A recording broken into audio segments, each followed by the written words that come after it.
The views expressed on Skeptically Speaking do not necessarily reflect the opinions of the University of Alberta, the Students' Union, or CJSR.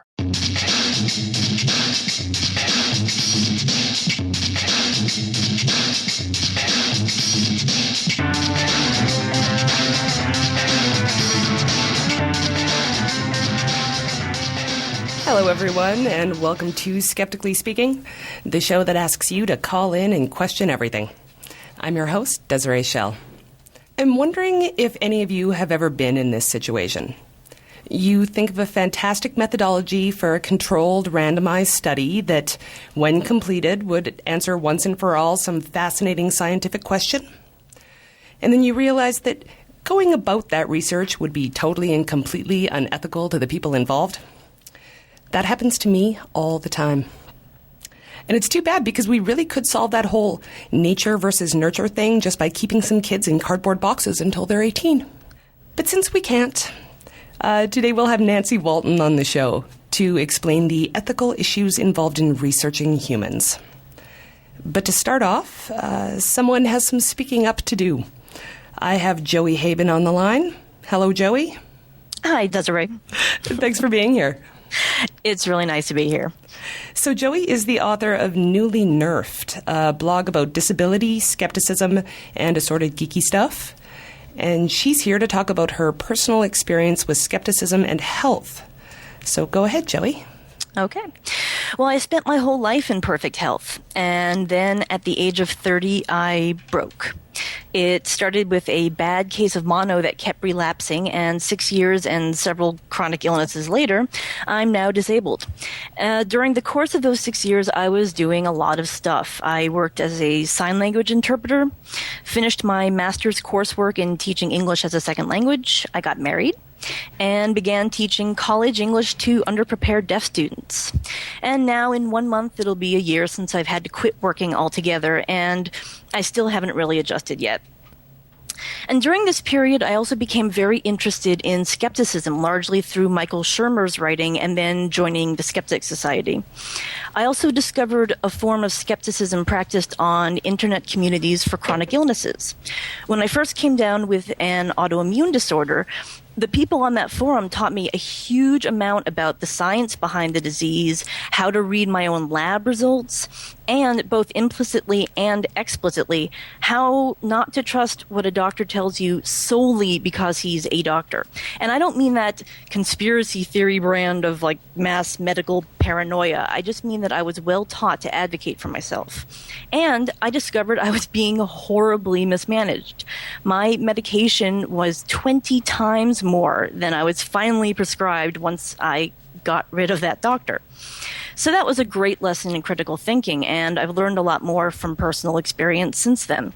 And also, now that my health is a lot worse and I'm more involved with other chronic illness forums and like Twitter communities, I'm noticing that while there's still a lot of healthy skepticism about the scientific side of things, when it comes to complementary and alternative medicine, I just don't see as much critical thinking there.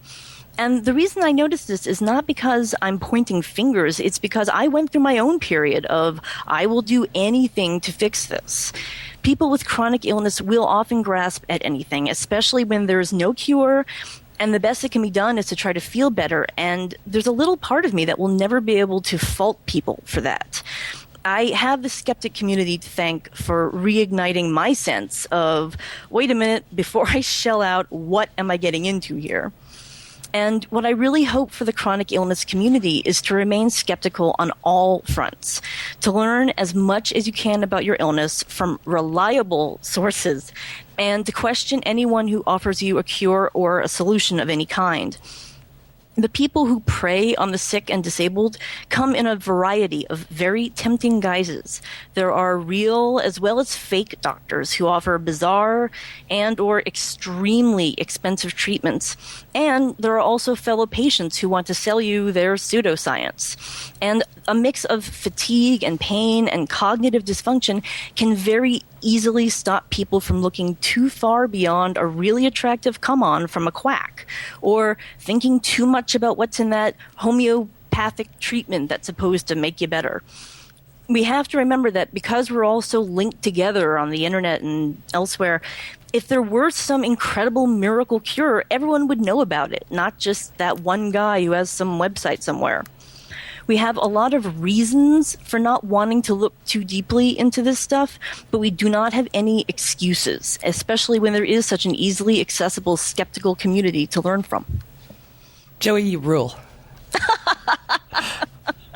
Honestly. Wow, thanks. So your experience really is quite suitable for this show because it really is about questioning everything from your doctors to alt health salespeople to your fellow patients. So how do you think how do your doctors feel about the questioning?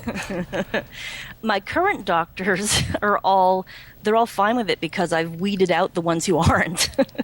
I do want to just specify that I don't actually question everything literally. I'm not that nightmare patient who comes in with 30 billion questions and doesn't believe anything the doctor says. When you find doctors that you trust, the nice thing is, and that is hard, but the nice thing is you can let down your guard on some things and then there's less need to question everything. Right. So it sounds like there's a fine line between advocating for yourself as a patient and just being cynical about the medical community. Yes, there is.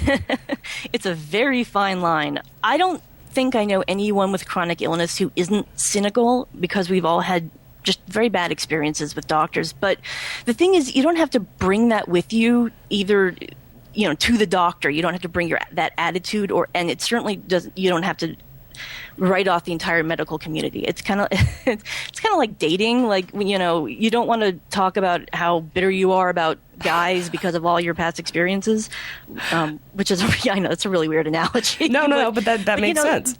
Yeah, that doctor might be the one, and you don't want to give up on that. So how did you at one point research your therapies and treatments? Well, right now what I do is I actually don't, when I hear about something that might help, I don't go to Google first. I actually ask friends who are better informed about this stuff than I am and who I know are critical thinkers and see if they have links. And hopefully there's peer-reviewed studies, if not just good information. And then the next thing is who benefits from this, because with CFS, there's lots of different etiologies, and a treatment that really works well for people with neurological symptoms might not help me because I don't, as far as we know, I don't have those. And CFS is? I'm sorry, chronic fatigue syndrome. Right. That's my main complaint, the thing that actually disabled me. Mm-hmm. So if it does seem like this treatment is for someone like me who is post-viral, most likely, I like to read anecdotes from people who are also going through the therapy. And then finally, I bring it to my doctor and we talk about it. So I have to ask, before you started researching, what kind of alternative therapies did you try that maybe you realized later weren't evidence-based? The main thing is immune boosting stuff, like echinacea, airborne, that sort of thing. Mm-hmm. And I really believed it worked because, I would take it before I felt like I was getting sick, and I'd drink a lot of water and I would get a lot of sleep. And lo and behold, the next day I woke up and I felt better. And when I got too lazy in the end to sort of buy this stuff and use it, it turned out that I had the exact same results. And so that was a pretty good demonstration that, why bother? So are these kind of things the reason that you started the blog? Not consciously. Originally the idea, and this is still the idea of the blog, is that it's basically disability, coming to terms with it from a geeky point of view. But the thing is, I was looking back on it recently and saw that it only took me one post to get into my atheism, and then I think another 2 posts before I was writing about skepticism. So I think subconsciously maybe I did, but I didn't really understand right away that it was possible for just a schmuck like me to get involved in the discussion. And as I've done more reading and the blog has progressed, I've discovered that isn't actually true. Obviously not. And it's a great blog. So where can people find the blog? The blog is at Newly Nerfed, nerfed being a game term for being sort of weakened, NEWLY, newly -nerfed, NERFED.net. Or if you just type newly nerfed into Google, I think you'll find it. Perfect. Well, thanks very much for being here, Joey, and it's a great topic. Thank you so much for having me. It was great to be here. So if you out there have a great topic to discuss or an event to promote, come and tell us about it on Speaking Up. You can find out more on our website at skepticallyspeaking.com, and we have a brand new Speaking Up page there. So just click the link on the right-hand side for details. And we'll be right back to explore ethics in human research right after this.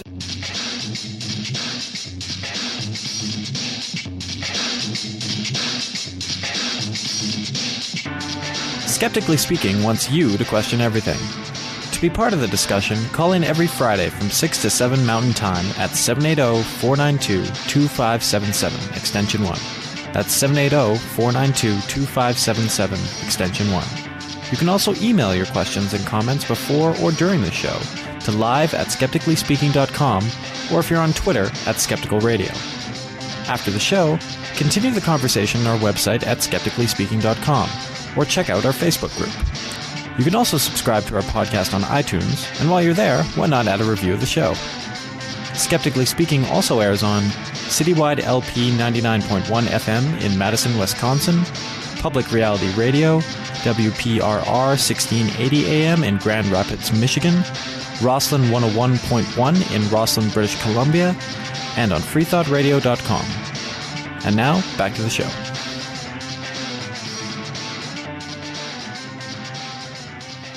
Welcome back to Skeptically Speaking, and I'm your host, Desiree Schell. I have a brief announcement before we get to Nancy Walton and human research ethics. We'd like to welcome a new station to the Skeptically Speaking family. CJAI Amherst Island Public Radio 92.1 FM on Amherst Island in Ontario recently started airing our show.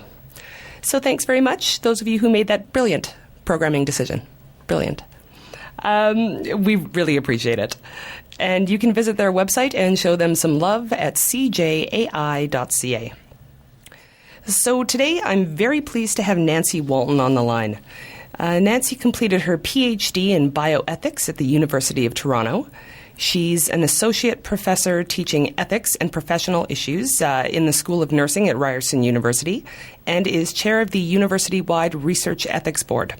She's also a member of research ethics boards at the Toronto Hospital for Sick Children and the Ontario College of Art and Design.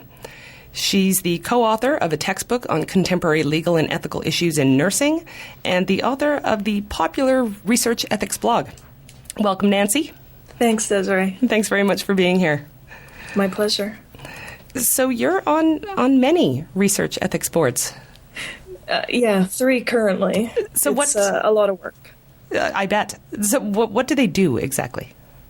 Research ethics boards function to review human subject research going on in the institution, either within the institution or by researchers who have affiliations with the institution.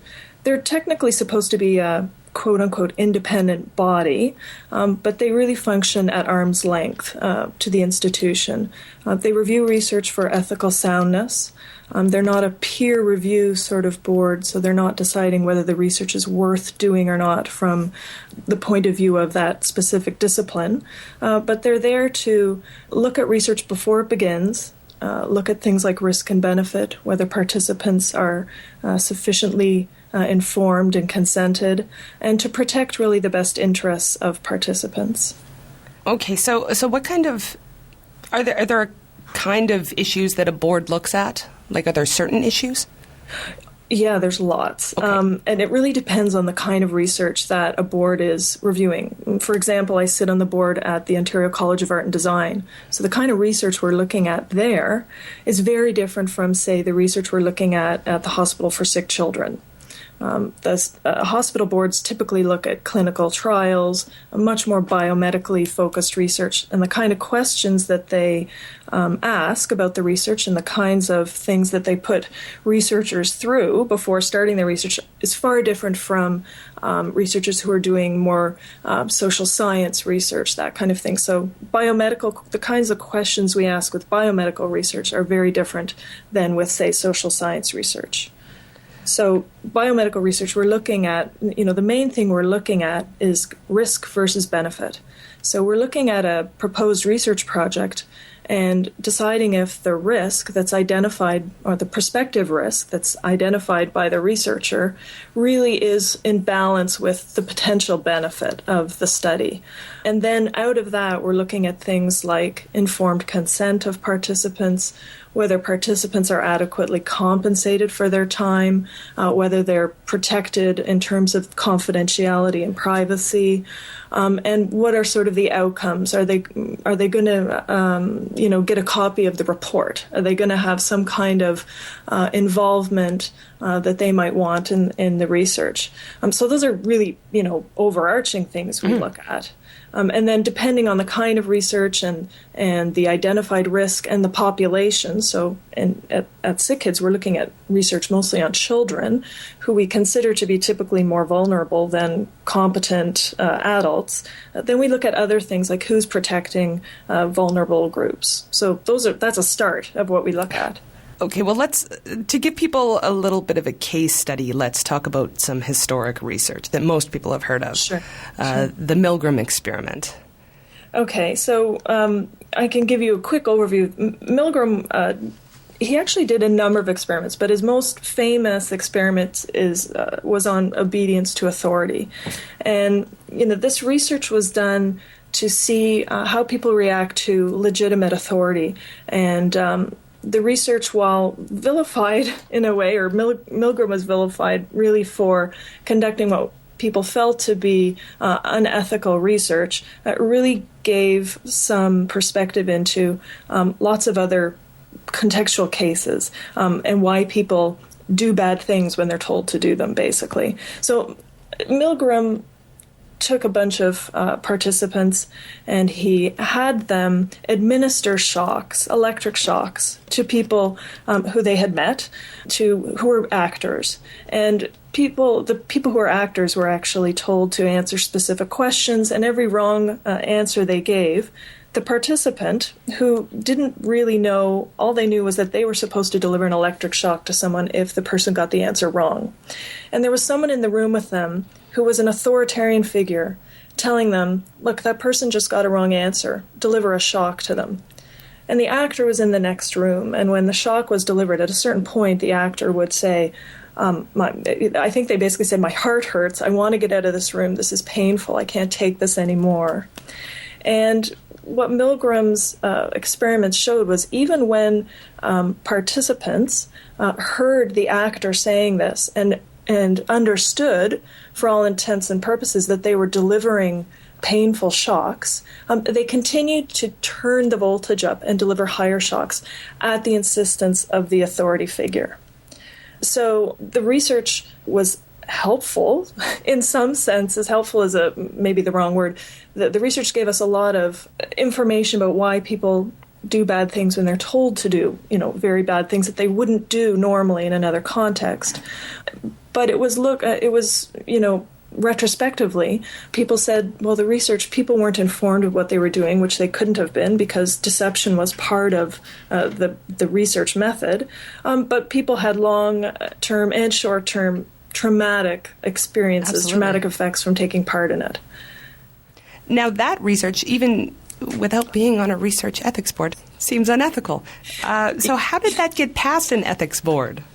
Well, at the time Millgram did it, research ethics boards are a fairly new phenomenon. So at the time Millgram did it, there wasn't, a research ethics board in that institution telling him, you have to do it a certain way. Now, Millgram has been replicated about 2 years ago by a researcher, and actually those results have been published. And the replication of Millgram was done, and it did get through a research ethics board. He changed some of the things that he did. His last name was Berger. He changed some of Millgram's methods in order to make it more ethically sound. How so? A couple of things he did. First of all, an interesting thing about Millgram's experiments was when people were delivering shocks at about 150 voltage measurement, it was called a point of no return. And if people at that point said, I can't do this, I can't hurt this person anymore, they would typically stop. But if instead they listened to the authority figure who was saying, no, you have to do this, if they continued, they tended to go up to the maximum, i.e. the fatal dose of electricity. So what Berger did in his replication of Millgram's experiment was say, let's not have anyone deliver a supposed shock past 150, because we know we have some predictions about their behavior past that point. The other thing he did was that he debriefed people almost immediately. So at that 150 volt point, whatever they decided, whether it was to stop, they just said, I can't do this, or they said, well, okay, I'd continue. He stopped the experiment immediately, brought the actor in who said, look, I'm okay, I never got any shocks, and people were debriefed immediately. That's what, according to, he has published his findings in a journal called American Psychologist, and there's a section that probably could be, I think, a little more rigorous on sort of the ethical, the changes he made to make the experiment more ethically sound. But it was passed by an ethics board. Okay, audience, if you have questions about the how and why of human research ethics, give us a call at 780-492-2577, extension 1, email live at skepticallyspeaking.com, or tweet Skeptical Radio.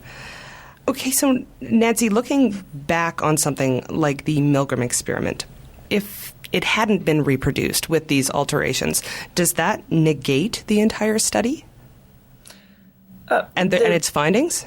When we're looking at experiments like this, there's enough data that there is quantitative data, so they can say, this is statistically significant that people, for example, obeyed authority in these certain situations.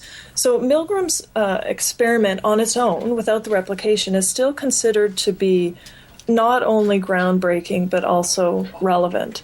And, there's been other experiments that have sort of, in some ways, addressed the same phenomenon, such as, Philip Zimbardo's Stanford Prison Experiment, that sort of thing. So there have been other different kinds of research that have supported Millgram's findings without, doing anything close to what Millgram did. But the Stanford Prison Experiment itself was fraught with ethical issues, was it not?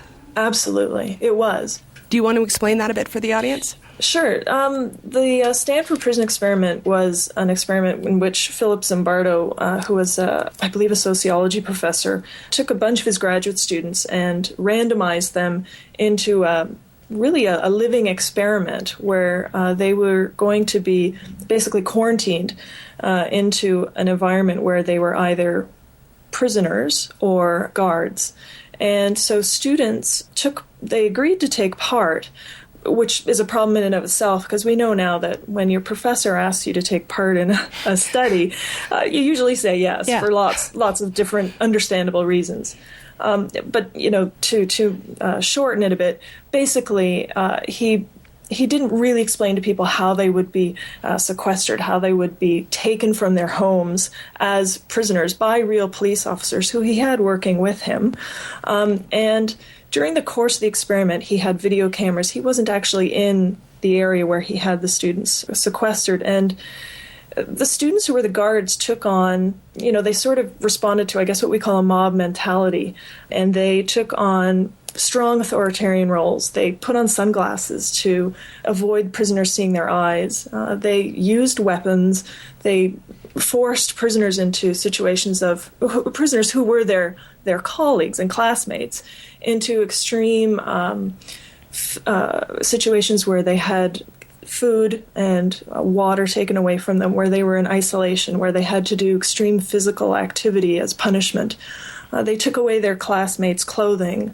They deprived them of sensory stimulation by covering their eyes and, things like that. So it was only stopped when someone blew the whistle, because Philip Zimbardo basically let it continue to happen.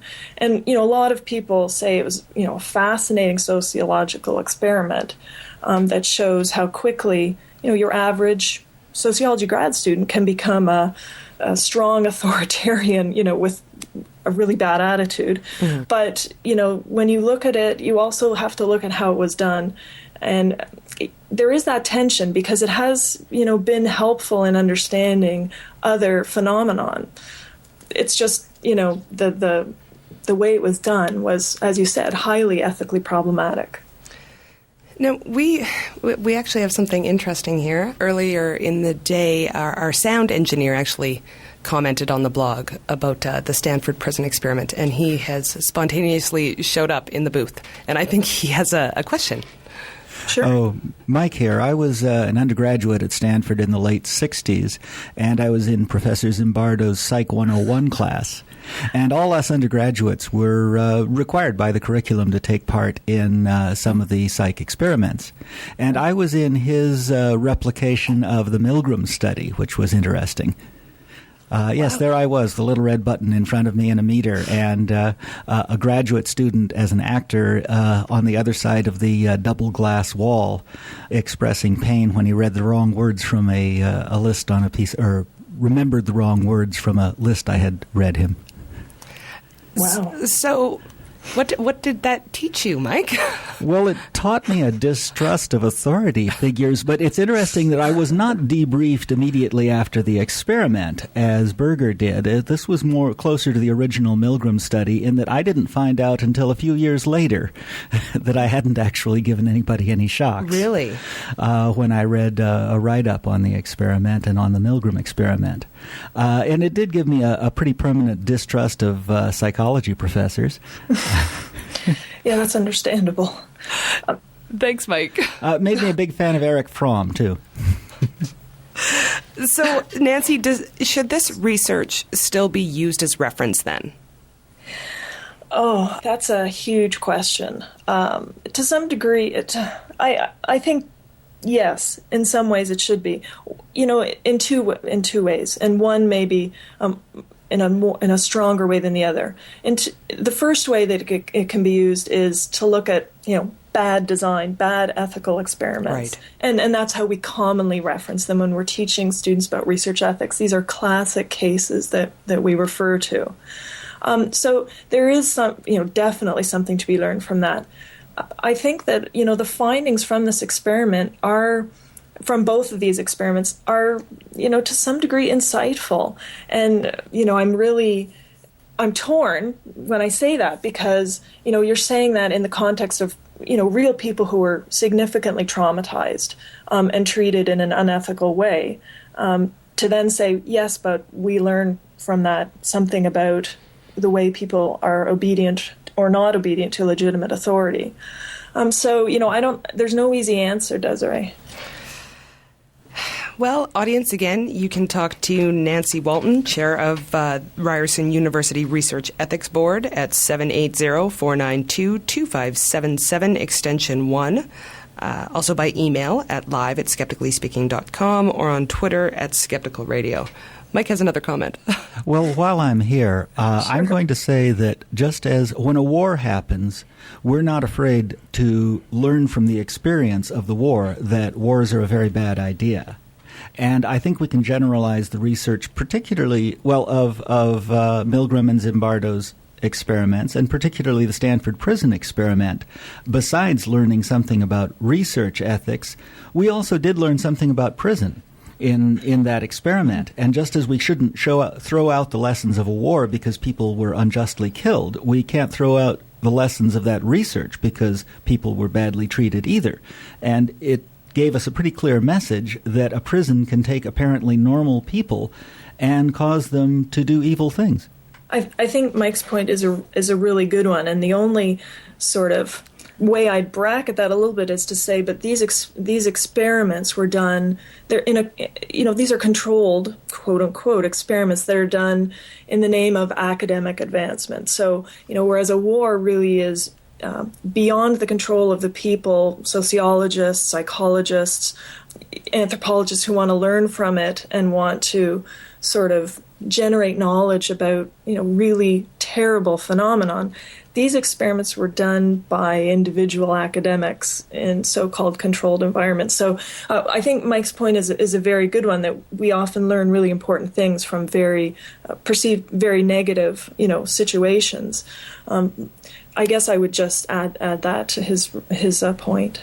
Okay, well, away from prison. So the word ethical has a much different meaning at the Research Ethics Board than it does in regular conversation.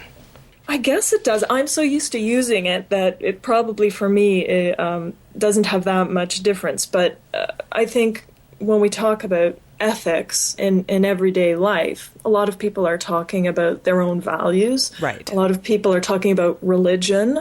And morality. And when we're talking about ethics on a research ethics board, we can't be talking about religion. We can't be talking about our own personal, strongly held values and beliefs about what we think is right. We're really referring to shared principles and guidelines, and ensuring that research occurs respecting those kinds of principles. I think probably a good example of the difference in semantics, I guess, is one of the Duke sex toys study. Yeah. Would you tell us a story, Nancy? There's a researcher at Duke who was doing research, and the research involved inviting female undergrad. I think it was undergrad students to parties where they would be allowed to buy sex toys. And the a Catholic priest at the university objected to this research, saying that it doesn't promote, relationships or healthy relationships. Actually, Chris blogged about this. He's the one who brought the story to our attention. And Chris is? And Chris McDonald, my co-author on the Research Ethics blog, who you actually interviewed on this show in June. Way back in the day. Yeah. But the story, the main point about the Duke sex toy story is that we shouldn't, institutions and research ethics boards, let's say, aren't going to say, this research isn't good because it, doesn't embrace, say Catholic values or, good Catholic values or good Anglican values or whatever. That's not the role of a research ethics board. Our role is to look at sort of broader kinds of principles and values, societally held values. So a research ethics board would probably listen to someone like that. And actually he's criticizing the researchers directly, not per se the research ethics board that passed the research or approved the research. But I think a research ethics board would say, this is research that's generalizing knowledge about something. It's not, and the objection, certainly someone would listen, but it's not really the grounds upon which you would stop research, let's say. Well, is there a lot of disagreement coming from, I guess, different people using different standards of ethics as opposed to disagreement over the methodology itself? Yeah, there's a lot of... You sound tired when you say that. Yeah, I am. Yeah. No, I'm not. It's sort of a how many hours do you have kind of thing. There's disagreement about both. And the overarching disagreement, I think, is about what a research ethics board should be doing. Because some people think, and some people within the research ethics world think that a research ethics board should be looking at the soundness of methodology. Whether something is going to generate generalizable, useful knowledge. And that's really asking one body to do everything. And it's impossible to have that level of expertise and understanding about not just the ethical implications of a study, but the methodology and the statistical analysis. And research ethics boards have a lot of expertise on it. And we consult, with external people when we need additional expertise. But that's an ongoing debate about how far do you get into the methodology. And to some degree, it's an interesting debate because if you look at a study that isn't going to generate really good, usable, valuable knowledge, is that an ethical issue? Because you're wasting the time of participants potentially. Right. And I read, for example, I read a lot of graduate research. So these are graduate students who are really evolving scientists. They're evolving researchers. It's their first opportunity doing research, and they're very fresh. And quite often you read their proposed studies and you have to review it, and that they're really not, they're doing their best. I'm not, but they're not going to, the question they're asking in their research, and they're maybe interviewing participants for 2 hours, they're not going to answer with how they're asking the questions. Right. So, so you're saying, is that ethically problematic that you're wasting, 2 hours of someone's time when the thesis won't get published, maybe, or there'll be problems and the study will have to be changed. So there's always questions about whether methodology is an ethical, or problematic methodology is an ethical issue. And I think you could talk to 10 different research ethics boards and they'd have 10 different ways of looking at that. How much effect would you say that lobbying has on a research ethics board? And I understand they're supposed to be a neutral party.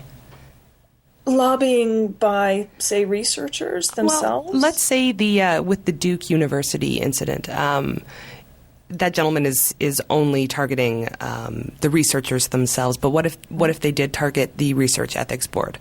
Can you be moved? I think that at that point, it's not.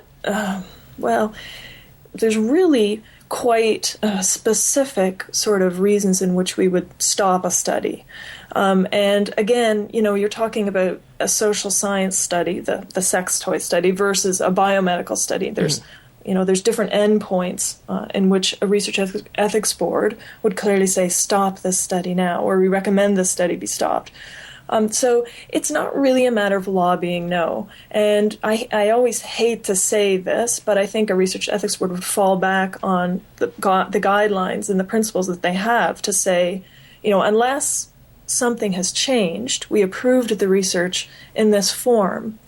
So it's gone through all the sorts of evaluative and review procedures, and it's been approved. So unless something is markedly changed that's brought to our attention, lobbying wouldn't really make us say, oh, well, gosh, that it is a bad idea then. We approved it, but, in retrospect, we should stop it. So there are pretty clear situations in which we'd stop research, and lobbying by another party saying we don't like this research or it doesn't fit with our values wouldn't be a reason for us to say, well, then it should be stopped.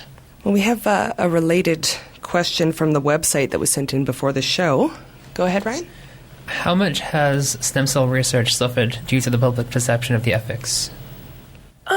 You know what? That's a difficult question to answer. I think that on one hand, there are people out there who are very anti-stem cell research or anything, involving stem cells. But there is a significant group of people who are very proactive and very vocal about furthering stem cell research. And, they're not all, they're advocates for different reasons.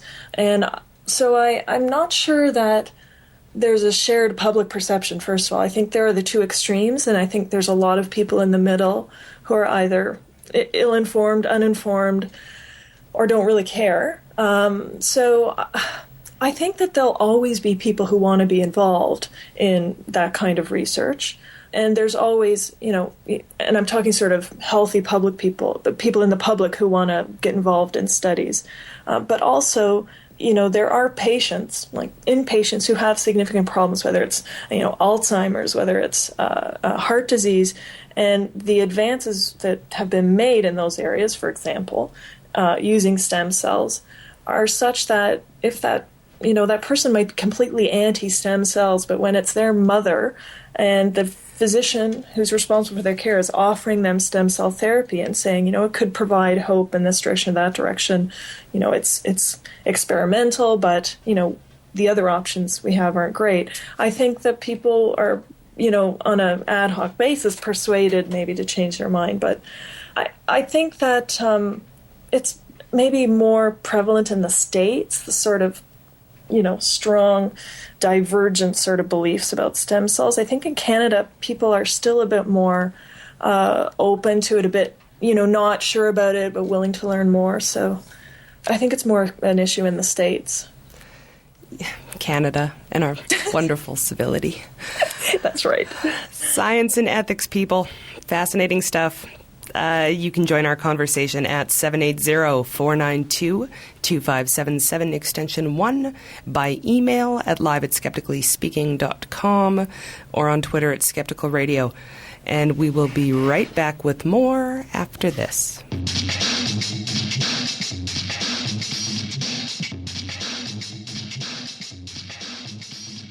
Next week on Skeptically Speaking, we'll be talking with Brent Holman from the Canadian Competition Bureau about their attempts to combat health fraud. Questionable cancer cures, fake vaccines, miracle machines, creams, and treatments. What's the government doing to educate consumers and smack down the bad guys, and is it working? Find out on the next Skeptically Speaking, every Friday at 6 p.m. Mountain Time, here on CJSR.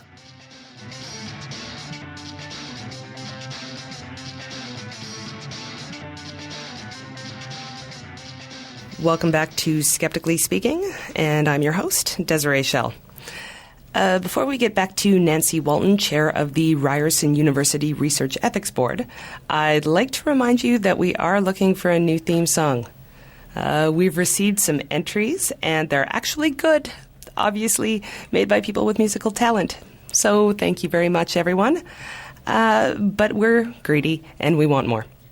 So again, we're looking for 60-second long CD quality original submissions. You can send them to us at feedback@skepticallyspeaking.com, and please put theme song in the subject line. If you're interested, you have until the end of the year to do it. And do keep in mind that you are doing this for no compensation other than the knowledge that we think you're great. So Nancy, we actually have some listener questions on the website, but our phone just rang at exactly the same time. So let me ask you about something completely different. Okay. Part of what we've been talking about the entire show is what you do involves determining the value of research for the social good versus the individual good in a lot of ways. Mm-hmm. To some degree, yeah. So some people would say that that would be a justification for torture research. Some people would, and this probably is the best example. I mean, this is like taking the sex toys example and, exponentially, blowing that up. Just to give the listeners some background, we've put a couple of stories on our blog about research on torture, and specifically physicians being involved in research on torture. This is an example of very much what we've talked about. We talked about Millgram and Zimbardo's experiments of, research that has, for many people, questionable social value. We need to understand not only good things, but we need to also have understanding of things that aren't, very good, to put it tritely, things that are, extremely bad, including violence against different people. And within, a public sort of domain, there's lots of research going on about violence against women or child abuse or phenomenon that we actually say, wow, there needs to be more research on that. But when it comes down to something like torture, people, tend to say this is problematic and we shouldn't be doing research on this. A research ethics board, to go back to sort of the roles and responsibilities of that, probably wouldn't touch research on torture with a 10-foot pole. Right. That is to say, prospective research. So research that someone wants to do on torture. Whereas if someone said, they wanted to look back at all the research on torture and publish something about that, probably people would be very encouraging of that. What can we learn from it? Right. So, it's a really, it's a very difficult question. And again, our role is not per se to assess, it is to some degree, absolutely, to assess social value of research. But it's not up to us to say, it's difficult for us to say there isn't social value in learning about bad things as well as good things, because obviously that's, extremely important. And you're talking about people's individual values. As a society, we have, a shared value, for the most part, that torture's bad. But we've come to that understanding through what we know about it. So, even for us to get that far, to say as a society we are against torture for the following reasons, because it has the following effects on people, we've learned that through the experience of it. So, yeah, it's a really, really difficult question, Desiree. I think I keep saying that. That's all right. I was actually just noting that. I'm just thinking I ask great questions today. You do. We actually have a caller on the line. Go ahead, caller. Hi, how are you? I'm well. How are you? Who are you and where are you from, sir? I'm in Edmonton. My name is Regis. Perfect. I have a couple of questions, actually. First of all, you'd mentioned something about the Catholics approaching you and some of the studies that were performed and asking you for your feedback. How much weight do you give to religions, period, when it comes to research? In terms of evaluating it from an ethical standpoint, I guess we don't really. I mean, if you were at, let's say, a Catholic university that identified, just to use Catholicism as an example, if you were at a university that clearly identified itself as a Catholic university, for example, or an institution with overarching values and principles that align with Catholicism, that's something that would be different. A research ethics board existing in an institution like that may actually, have different perspective. But I'm asking religion about wouldn't come in, because even in a research ethics board, you've got maybe 10, 20 people sitting around the table of diverse religious beliefs, diverse values. And so to, say that one should speak to the ethical soundness of research would be highly problematic. All right, Ritas, I hope that answered your question. We actually have another call on the line. Go ahead, caller. Hello. Hi, who are you and where are you calling from? My name's Malcolm. I'm calling from Edmonton. Hello. Hi, Malcolm. I'm calling to address something that your guest said regarding stem cells. I thought that her argument about why people objected was disingenuous. She seemed to suggest that people objected to stem cell research because they were stem cells rather than how the stem cells were harvested, specifically that they came from fetuses. And surely that is a much more significant issue than just the fact that they're stem cells. Thanks. I actually I didn't really identify one of the other objections. If I did, I certainly didn't mean to, because people certainly have a variety of objections if they're objecting to stem cell research, whether it's simply something to do with the actual research, something to do with the fact that stem cells are being used, or, as you said, a very common objection is how they're harvested and the use of them, subsequent to that harvesting. So, I don't disagree with you at all. Well, I appreciate you saying that. I would say that when addressing that issue in the future, it would be valuable to cite some of the reasons rather than, from what I could see, giving a more dismissive approach to people's objection, because after all, harvesting human tissue of any point of origin from non-voluntary donors should alarm people. And if, for instance, if it was the fetus that was of your baby, you would find that objectionable. In the same way that, for instance, tissue harvested from Chinese prisoners or U.S. prisoners against their will would surely ring moral, ethical alarm bells for all of us. And this is a very controversial issue. Absolutely. Absolutely. Thanks very much for calling. Thank you. Thank you.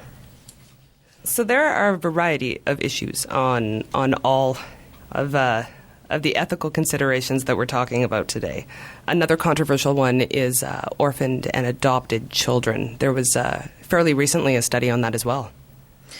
Yeah, this study was actually a Romanian study, and the researchers, it was published in the American Journal of Psychiatry, and the editor, interestingly enough, when the results were published, also wrote a fairly extensive and compelling editorial about the research, which I actually found almost as interesting as the actual research. But researchers in Romania wanted to look at psychiatric and health outcomes of orphaned children who were institutionalized versus those who were in foster care. And when you look at that right off, at first glance, you say, that seems like unethical research. It seems like we already know that children who are in a home we think we know that if children are in a home with a guardian or a foster parent, it must be better than institutional life.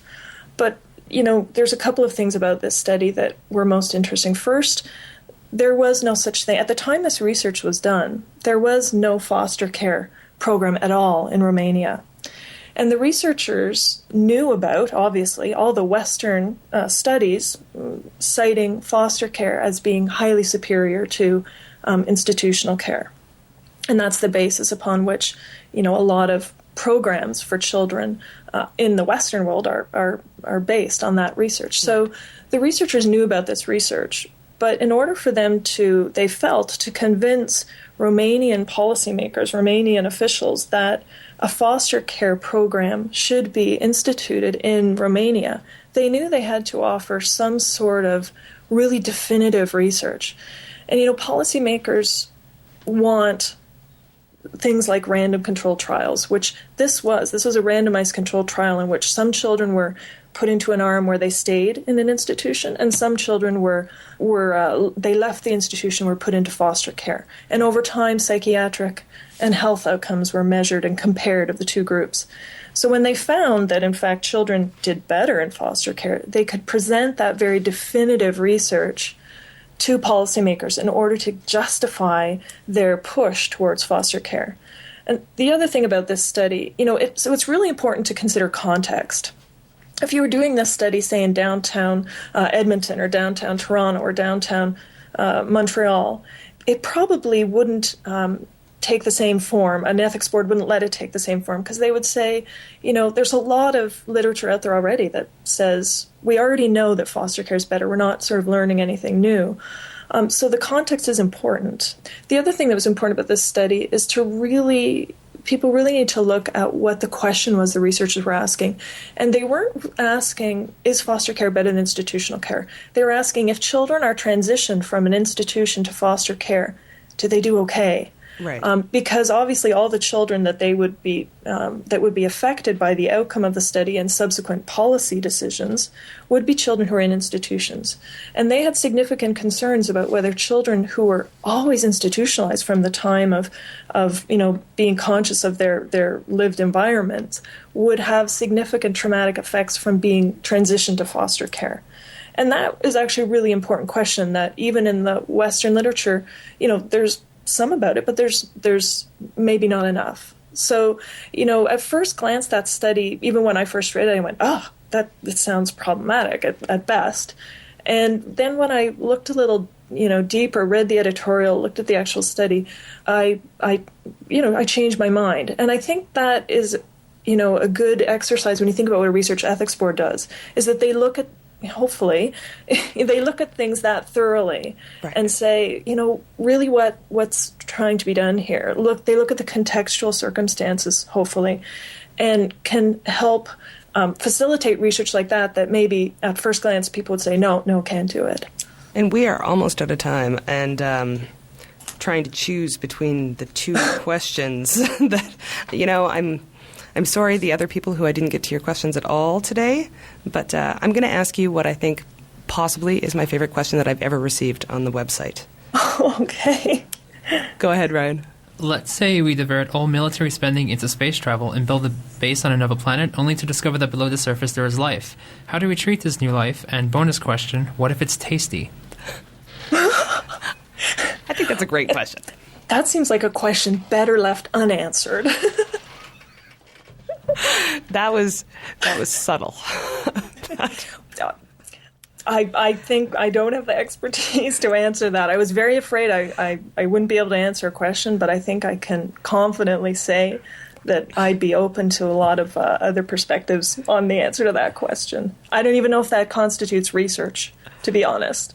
Well, it is life, and it is living underground, and we're going to have to probably do some research on it. So I wonder what kind of ethical concerns would be at hand there.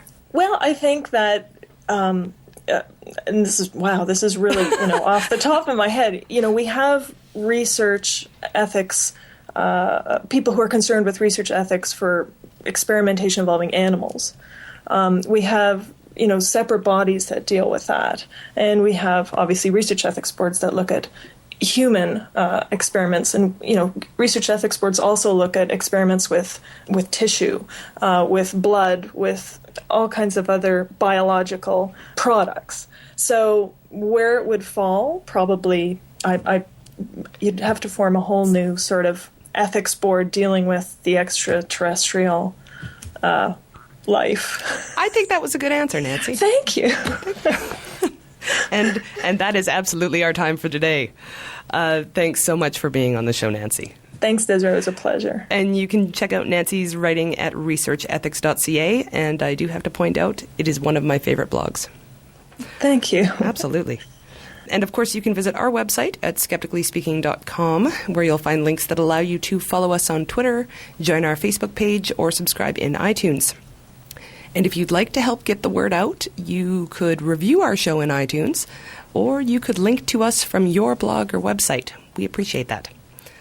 Now, all of us are off to we're actually going to attend Virtual Drinking Skeptically.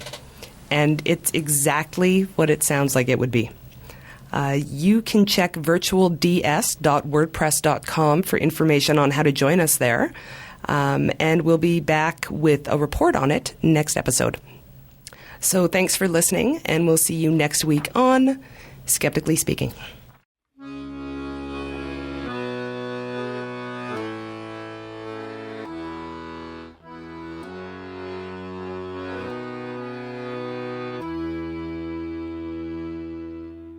South America does not exist. The moon is painted on the sky. Things sometimes fall up, but you never see. And everything you believe is a lie. Dinosaurs were invented by God as a test. Our bodies don't rot when we die. Oh, the hippies are working for the government, and everything you believe is a lie.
It's been years, but I